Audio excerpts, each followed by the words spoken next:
Awal tahun 2022, tempat ini sempat menghebohkan Indonesia. Di Tondano, Sulawesi Utara inilah Museum Holocaust yang menggambarkan pembantaian umat Yahudi di Eropa secara resmi dibuka. Di samping Museum Holocaust, terdapat Sha'ar Hashamayim, sinagog tempat peribadahan umat Yahudi.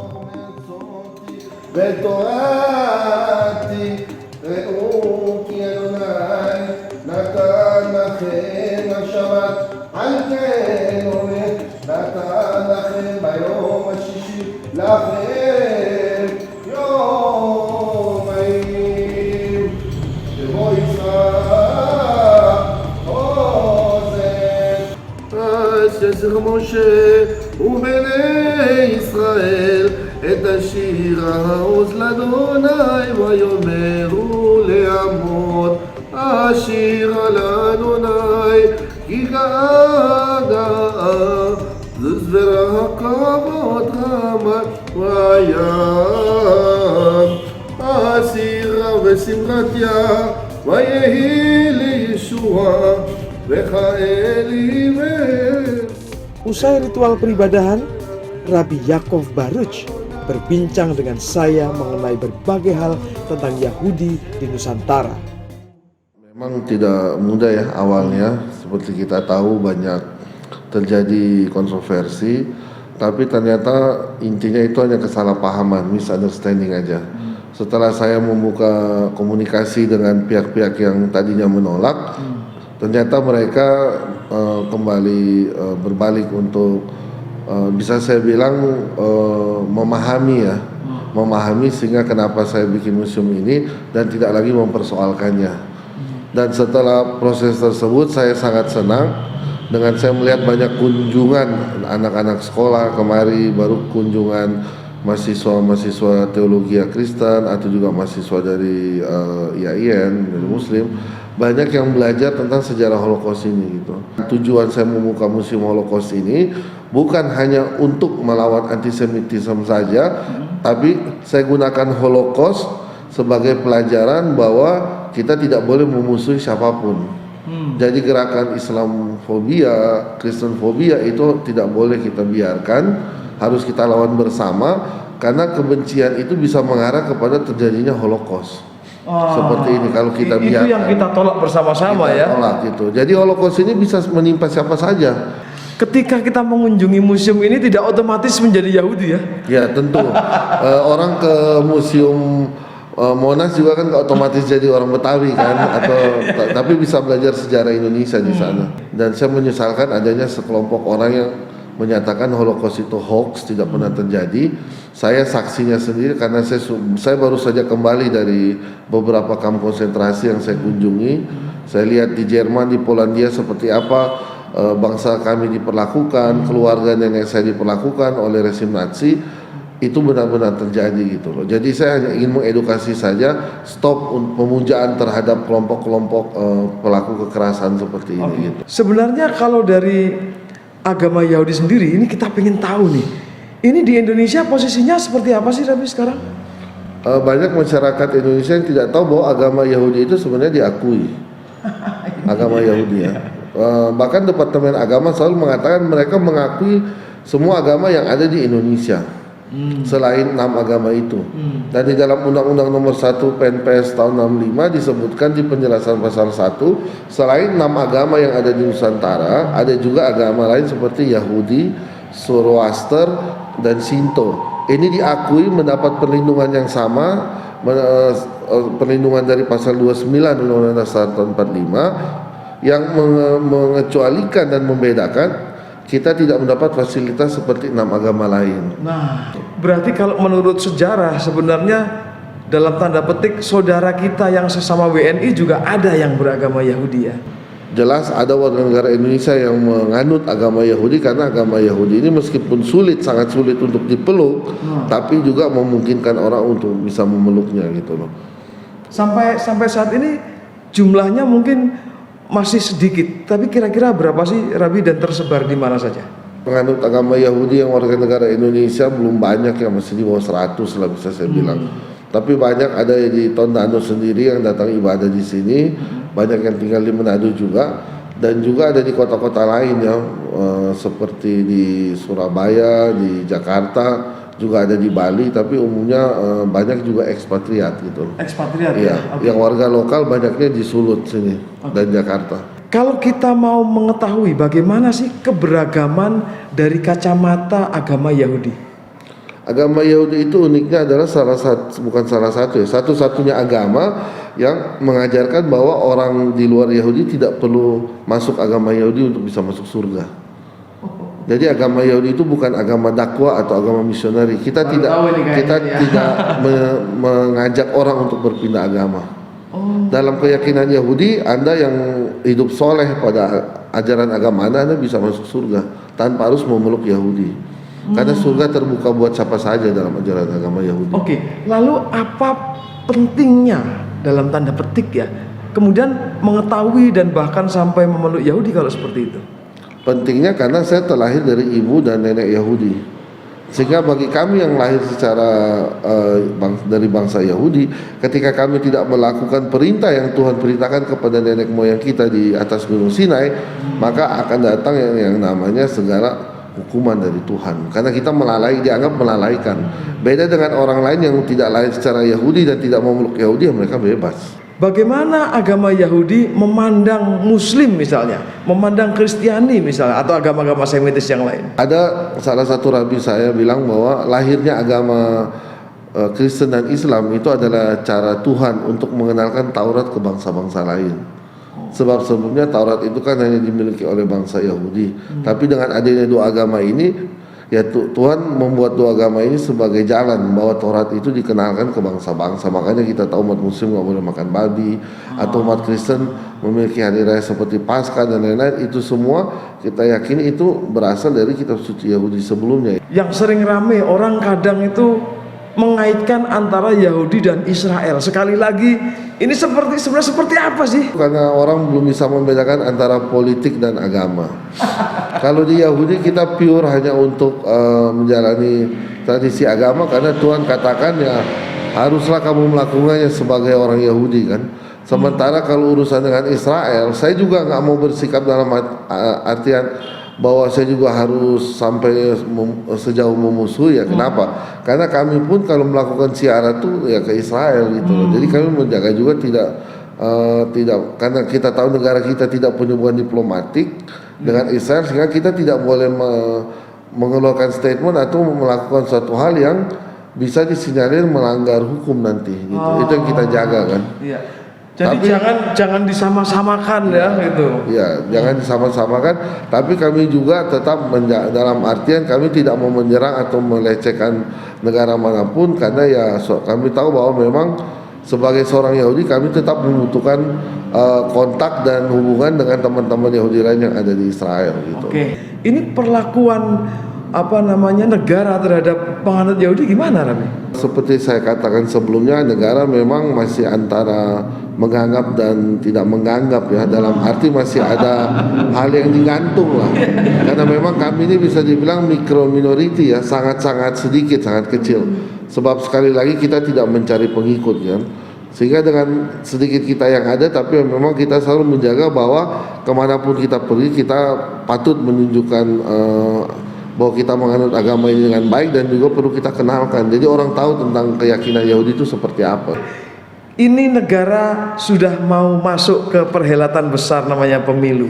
Apakah harapan untuk segeralah akui Yahudi sebagai agama resmi di Indonesia? Ada harapan itu?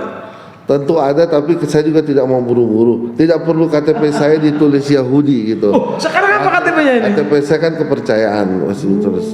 At least saya tidak menulis nama agama. Untuk ditulis Yahudi pun saya justru yang deg-degan nanti gitu. Karena jadi lebih baik dengan kepercayaan itu masih dalam nuansa yang membuat orang bingung ini apa gitu. Tapi kalau ditulis Yahudi pasti akan jadi kontroversi. Itu yang saya tidak perlu kejar ke arah situ dulu.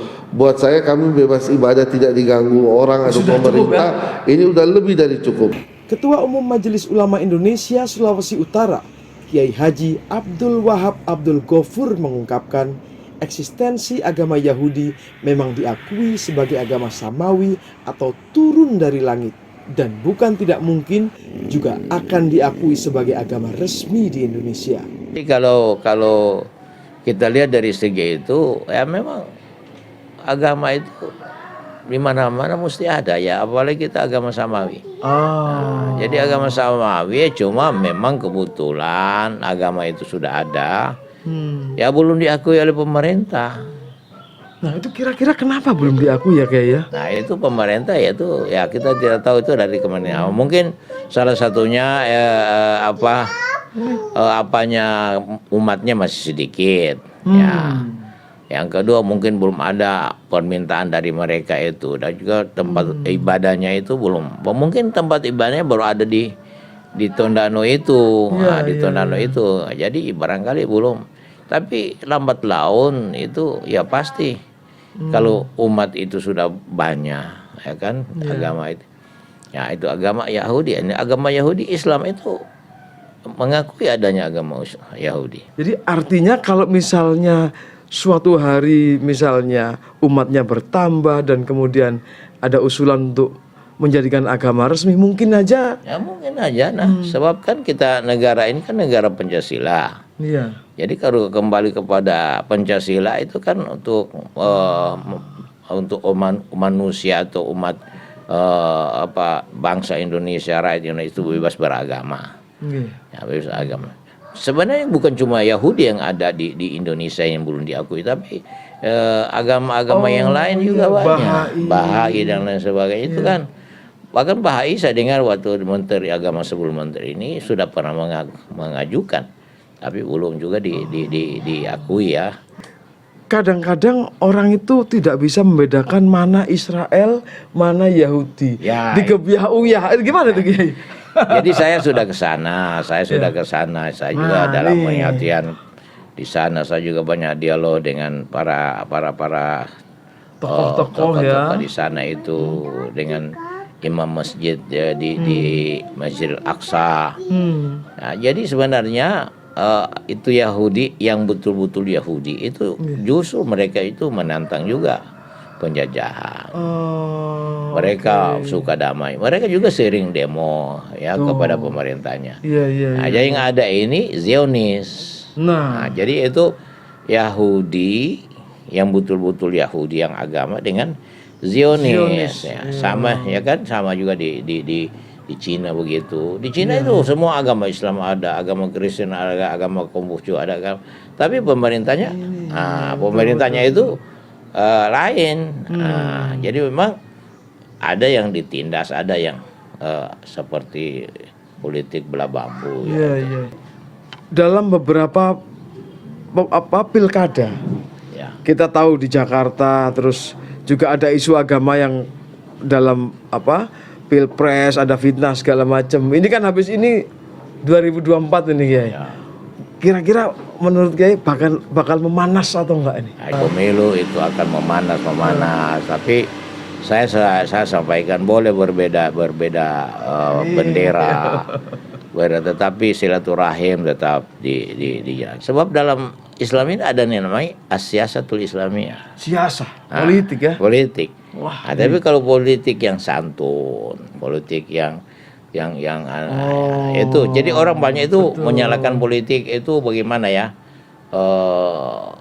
Tidak menghasut, tidak menghina atau dan lain sebagainya. Jadi kalau misalnya ada caleg ternyata itu orang Yahudi, silakan aja bertempur dengan. Silakan mau hikasi di sini kan begitu.